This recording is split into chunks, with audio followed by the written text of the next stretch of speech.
नमस्कार। फिर से आते हैं अपने उसी टॉपिक पर कि आचार्य प्रशांत इतना प्रचार क्यों करते हैं। तो जिन लोगों को इस बात से आपत्ति है कि उनके एड्स वीडियोस हर जगह छाए रहते हैं, वो इतना प्रचार करते हैं, तो मेरा उन लोगों से एक प्रश्न है कि क्या आप इस बात पर बात नहीं करना चाहेंगे कि वो किस बात का प्रचार करते हैं। ठीक है, यदि आप नहीं कर रहे तो हम ही कर लेते हैं। आचार्य प्रशांत बात करते हैं पृथ्वी को बचाने की, सत्य की लो जलाने की। वो बात करते हैं पशुओं पर होते हुए अत्याचार की, अपनी मूर्खता से परेशान होते हुए इंसान की, भारतीय संस्कृति के नाम पर हो रहे शोषण की, पशुओं के पालन की, धरती के पोषण की, बढ़ती बेरोजगारी, फालतू की जिम्मेदारी से मरते हुए जवान की।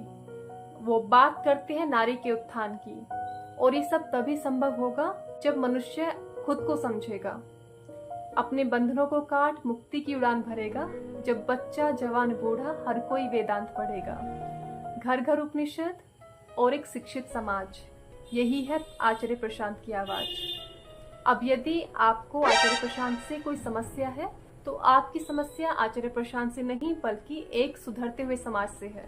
इसके दो कारण हो सकते हैं, या तो सच में आपको पता नहीं है या फिर आप सच का पता होने नहीं देना चाहते। तो ये आप खुद देख लीजिए। और हाँ, एक और बात, अक्सर ये चलता है कि उनके सब्सक्राइबर तो बहुत ज़्यादा हैं लेकिन उनकी वीडियोस पर व्यूज़ बहुत कम आते हैं। तो क्या आपको नहीं पता है कि सोशल मीडिया पर कैसा कंटेंट वायरल होता है?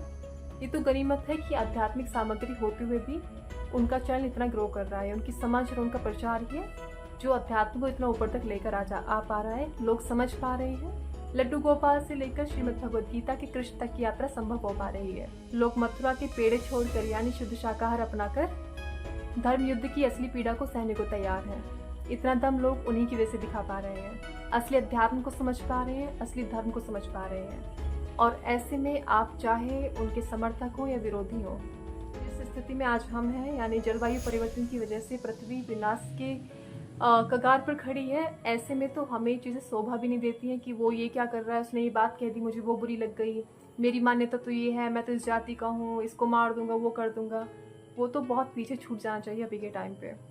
एकजुट होकर हमें धरती को बचाना, एक परिवार है अभी हमारा धरती, हमें सबको एक फैमिली की तरह खड़े होना पड़ेगा, वरना बात नहीं बनेगी। सब यहीं मिल जाना है मिट्टी में।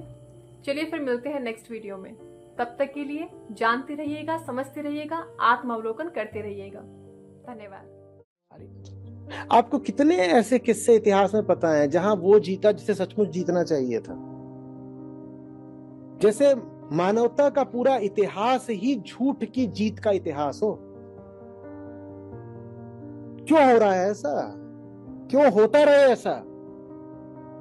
बीच बीच में कभी जब पांडव जीत जाते हैं कौरवों से तो हम उत्सव कर लेते हैं। वो उत्सव हमें करना इसीलिए पड़ता है क्योंकि पांडव यदा कदा ही जीतते हैं कौरवों से, अन्यथा 100 में से 99 मौकों पर तो कौरव ही जीतते आए हैं। जहां तक इस लोक की बात है, सत्य में वो जयते, तो बस एक सांत्वना है। इस लोक में तो वही जीतेगा जिसको आप जिताओगे। इस लोक में तो चुनाव का अधिकार आपका है। आप सच को जिताओ तो सच जीतेगा, झूठ को जिताओ तो झूठ जीतेगा।